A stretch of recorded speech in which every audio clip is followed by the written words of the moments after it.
పెళ్ళైనా పండగైనా వేడుక ఏదైనా పట్టు చీరల ప్రత్యేక వేదిక వారాహి సిల్క్స్.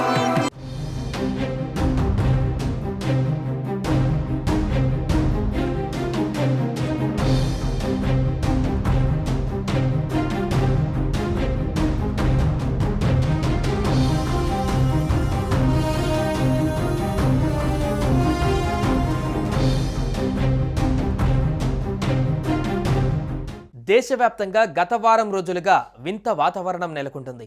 పలు ప్రాంతాలలో అకాల వర్షాలు కురుస్తుండగా మరికొన్ని ప్రాంతాలలో ఎండ తీవ్రత అధికంగా నమోదవుతుంది. తాజాగా జమ్మూ కాశ్మీర్లోని రాంబన్ జిల్లాలలో ఒక్కసారిగా ఆకస్మిక వర్షాలు దంచుకొట్టాయి. దీంతో ఒక్కసారిగా కురిసిన భారీ వర్షాలకు 3 ప్రాణాలు కోల్పోయినట్లు స్థానిక అధికారులు గుర్తించారు.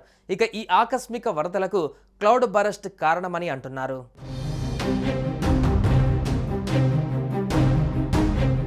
క్లౌడ్ బరస్ట్ అంటే ఓ ప్రకృతి విపత్తు. ఇది గంటల వ్యవధిలోనే ఒక రోజులో కురిసే వర్షపాతాన్ని నమోదు చేయగలదు.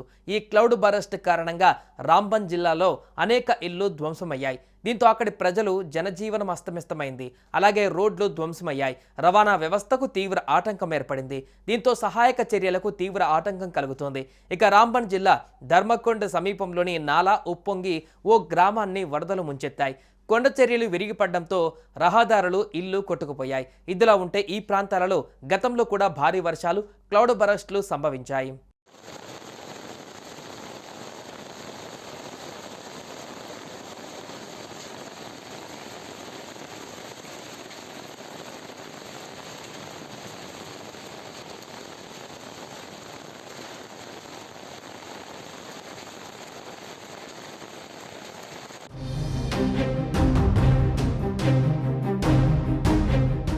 జమ్మూ కాశ్మీర్ లడఖ్లో కొన్ని ఊహించని వాతావరణ మార్పులు కనిపిస్తున్నాయి. ఎత్తైన ప్రాంతాలలో మంచు కురుస్తుంది. మైదాన ప్రాంతాలలో భారీ వర్షాలు పడుతున్నాయి. శ్రీనగర్ నుండి జమ్మూ, శ్రీనగర్ నుండి లేహ్, శ్రీనగర్ నుండి గురేజ్ వరకు కలిపే జాతీయ రహదారులపైన కొండ చర్యలు విరిగిపడ్డాయి. దీంతో భారీగా ట్రాఫిక్ నెలకొంది. గురేజ్, కార్గిల్ వంటి ప్రాంతాలు, సోనామార్గ్, మినీ మార్గ్లోని ఎత్తైన ప్రాంతాలలో భారీగా హిమపాతం కనిపించింది. కార్గిల్తో సహా పలు ప్రాంతాలలో మంచు కారణంగా విద్యుత్ సరఫరా నిలిచిపోయింది. దీంతో ఆ ప్రాంతాలలో వాతావరణ శాఖ హెచ్చరిక జారీ చేసింది. హిమపాతాలు మరియు వరదల గురించి ప్రజలను హెచ్చరించింది. మంచు పేరుకుపోవడం, భద్రతా కారణాల వల్ల కార్గిల్, శ్రీనగర్ మరియు కార్గిల్ జన్స్కార్ రహదారులను అధికారులు మూసివేశారు.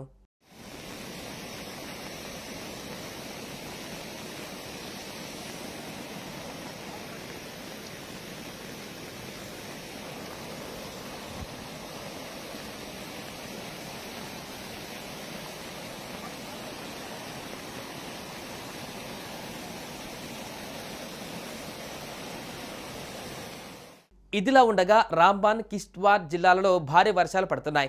ఈ వర్షాలు తగ్గుముఖం పట్టే అవకాశం లేదని వాతావరణ నిపుణులు తెలిపారు.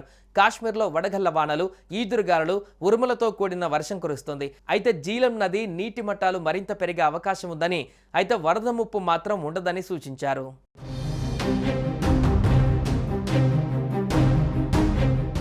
సుమన్ టీవీలో మీ పర్సనల్ అండ్ బిజినెస్ ప్రమోషన్స్ కోసం కింది నెంబర్కి కాంటాక్ట్ చేయండి.